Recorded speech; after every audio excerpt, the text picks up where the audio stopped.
Kita beralih ke informasi yang lain. Saudara Sivitas Akademika dan Guru Besar Universitas Syah Kuala Banda Aceh menyampaikan pernyataan sikap terhadap penyelenggaraan tahapan pemilu 2024 yang dinilai bermasalah.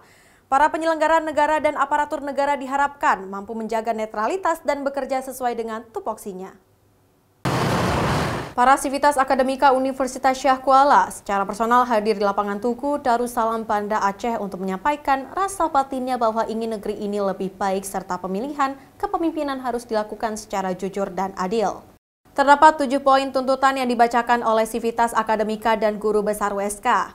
7 tuntutan itu berisi kritikan diantaranya seperti pemilu tidak akan menghasilkan pemerintahan berintegritas apabila proses yang ditempuh sejak awal tidak sesuai dengan prinsip penyelenggaraan pemilihan umum, yaitu jujur, adil, umum, bebas, dan rahasia. Sehingga pemenang juga tidak memiliki legitimasi dari rakyat sebagai pemegang kedaulatan.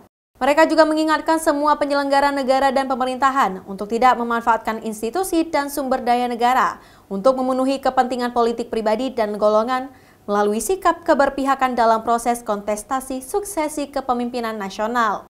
Ya, kegiatan hari ini seperti yang tadi kita saksikan bahwa teman-teman para Sivitas Akademika Universitas Syah Kuala mengekspresikan dirinya ya secara personal hadir di sini untuk menyampaikan ekspresi dirinya, menyampaikan rasa batinnya bahwa mereka ingin negeri ini baik, bahwa mereka ingin pemilihan kepemimpinan kita ke depan adalah secara jujur, adil.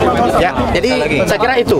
Penyelenggara negara dan pemerintahan juga diminta bersikap imparsial, jujur dan adil, serta menjadi fasilitator yang baik dan benar bagi semua kelompok serta golongan.